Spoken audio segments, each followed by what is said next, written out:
Quando esse fracassado sem futuro se vê invocado para outro mundo, ele precisa encontrar uma forma de ganhar dinheiro rápido ou morrerá de fome. Esse é um tipo de Isekai que nunca vimos antes. Bem, talvez essa parte seja mentira. A história começa com Takeru Kamashiro, um assalariado comum, de aparência desagradável e vida mais entediante impossível. A rotina dele era simples: acordar, ir trabalhar, voltar para casa, assistir ao noticiário chato na TV, dormir e repetir.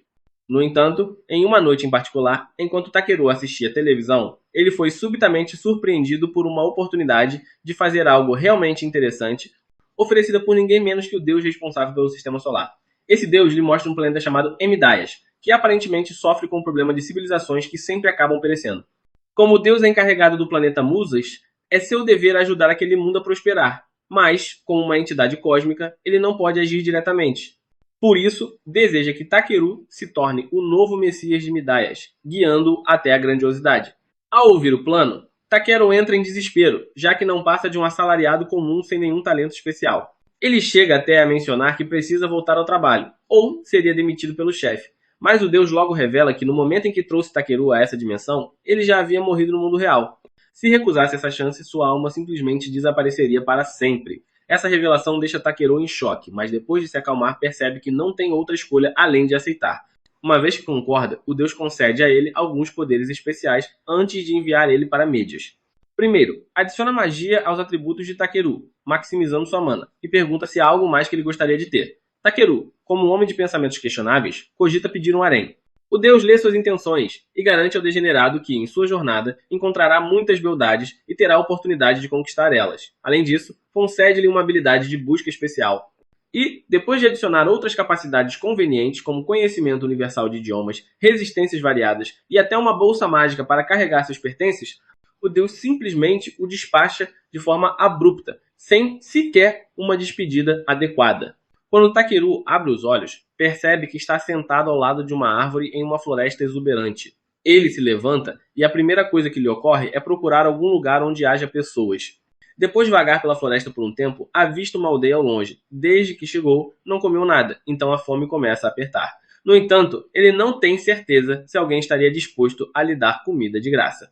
Nesse momento, lembra-se da habilidade de busca que o deus lhe concedeu, que poderia ajudar ele a coletar materiais para vender e assim ganhar dinheiro. Animado, grita em voz alta: ativar magia de busca. Para sua vergonha, nada acontece, o que o faz se perguntar se lançou o feitiço errado. Relutante, escreve as palavras em japonês no chão e dessa vez funciona. Diversos sinais holográficos aparecem próximos de objetos trevos, diamantes, corações indicando a localização dos materiais. Takeru utiliza a função de análise em um dos itens e recebe informações detalhadas. Por exemplo, o sistema mostra que a erva do luar é uma flor amarela que floresce sob a lua crescente, classificada como rank B em raridade. Por ser rara, Takeru a coleta e a guarda na bolsa mágica. Depois, sai recolhendo outros materiais, mas a maioria se revela de baixo valor. Ele então percebe que o símbolo de trevo corresponde a flores e ervas, o coração a itens de vida e o diamante a minerais e rochas. Agora que está preparado, dirige-se à aldeia para vender seus itens e encontra Marlo, o guarda da entrada, a quem se apresenta como um viajante errante. Por ser alto, o guarda pergunta se ele é um cavaleiro ou espadachim, mas Takeru explica que é apenas um comerciante coletor de materiais. Marlo, curioso e interessado, o leva até a loja geral. Enquanto caminham, Takeru cumprimenta os aldeões, corando de vergonha diante dos olhares curiosos. Ao entrar na loja, mostra seus itens ao comerciante, que fica impressionado. Julgando que Takeru é especialista em coleta, o lojista pede que ele traga minério de Maitio de uma montanha próxima. Além disso, compra tudo o que ele havia trazido por 300 mil reives, o equivalente a 20 mil dólares. Takeru mal consegue acreditar que ficou rico tão rápido, mas sua ganância fala mais alto. Com fome de mais conquistas, aceita o trabalho, mesmo sabendo dos riscos que enfrentará em sua jornada até a montanha. Mas antes de seguir para as montanhas, Takeru decide descansar por uma noite e se hospeda em uma estalagem local. No quarto da pousada, uma criada aparece, oferecendo o serviço de quarto, mas lhe dá a má notícia de que não havia banhos disponíveis ali, já que apenas a nobreza podia se dar a esse luxo. Takeru, porém, encontra uma solução alternativa para se limpar usando magia de purificação, que instantaneamente deixa seu corpo limpo. Ainda assim, ele se sente insatisfeito, afinal, nada no mundo pode superar um bom e demorado banho. Quando recebe sua primeira missão naquela cidade estranha, resolve cumprir ela. Durante o caminho, ativa sua habilidade de busca para localizar itens preciosos e, claro, não perde a chance de coletar tudo o que encontra. Sua jornada o leva até a chamada Floresta das Árvores Brancas, mais conhecida como a Floresta dos Dragões Antigos. Pouco a pouco, ele começa a se acostumar com essa nova vida e, mais uma vez, usando sua habilidade, percebe o símbolo de diamante. Era a primeira vez que via tal sinal, e isso só podia significar que havia algo valioso. Sem pensar duas vezes, se lança pelas folhas para investigar e acaba encontrando um corpo em decomposição. Assustado pela cena desagradável, ele imagina que aquele guerreiro deve ter morrido em combate. Ainda assim, decide se aproximar novamente e acaba encontrando um amuleto de família ao lado do corpo, um item sem classificação. Mesmo assim, pega o objeto e descobre que dentro dele havia uma carta. A mensagem era da irmã do guerreiro, agradecendo tudo o que ele havia feito pelo pai doente e implorando para que voltasse para casa, custasse o que custasse. Infelizmente, aquele homem nunca mais voltaria.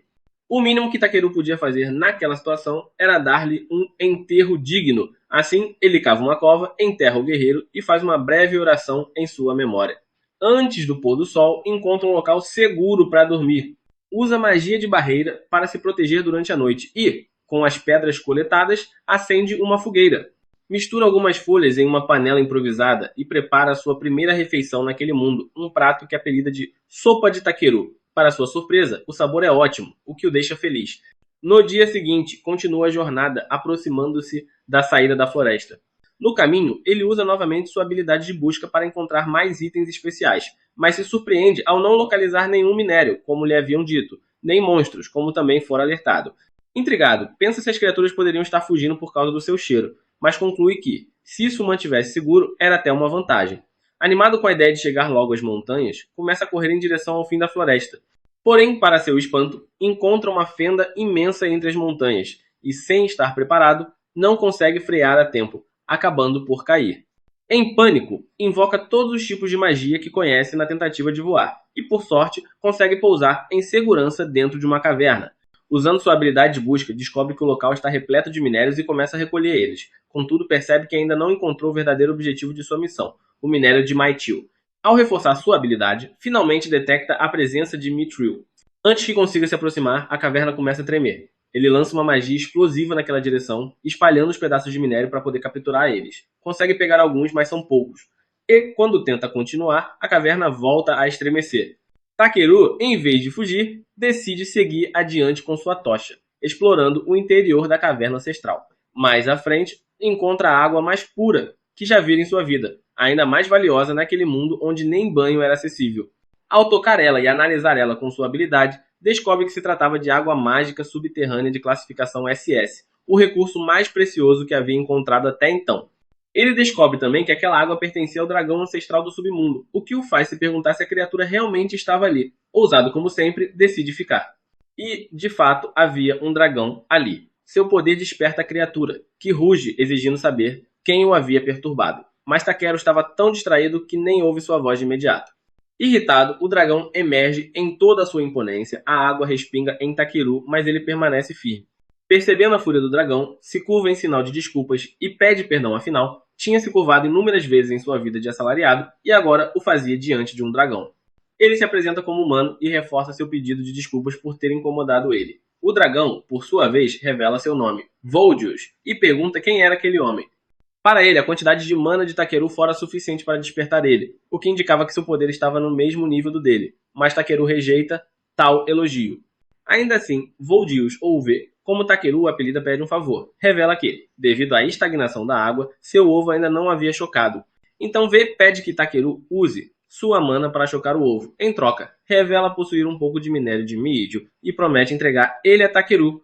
A oferta é tentadora, ainda mais considerando o valor absurdo que tal recompensa teria. O problema é que Takeru não fazia ideia de como chocar um ovo. V o instrui a simplesmente canalizar sua mana dentro dele. Calculando que por se tratar de um ovo, poderia também aquecer ele, Takeru faz isso, mas de repente um poder estranho o envolve e o sufoca. Ele escuta a gargalhada alta de V e entra em pânico, imaginando se o dragão havia planejado aquilo apenas para matar ele. Desesperado, cai na água e começa a se afogar, furioso por ter recebido uma segunda chance de vida e ainda assim estar prestes a perecer, sem sequer conhecer de fato aquele novo mundo. Quando fecha os olhos, uma figura surge diante dele. Ele pensa que talvez seja o Deus novamente, mas rapidamente percebe que não se parece em nada com a divindade que tinha encontrado antes. A criatura comenta que, ao ver um dragão, a maioria das pessoas apenas corre ou desmaia, mas Takeru é ousado demais.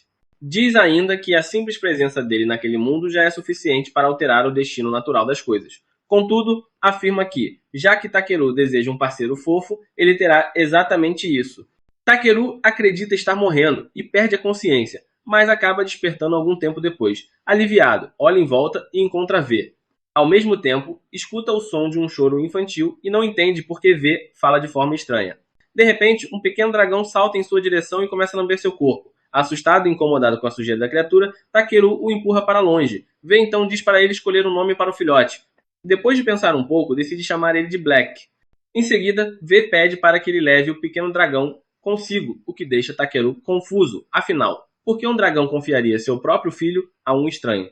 Mas V insiste, afirmando que Takeru é forte o bastante para cuidar de Black. Comprometido, entrega a ele o minério de Miítio e retorna para as águas da caverna. Sem ter outra escolha a não ser permanecer com o pequeno dragão, Takeru o limpa cuidadosamente e pergunta se ele está pronto para começar a jornada de coleta ao seu lado. Assim, em uma terra estranha, Takeru passa a ter um novo companheiro, um dragão negro, seu primeiro verdadeiro parceiro naquele mundo.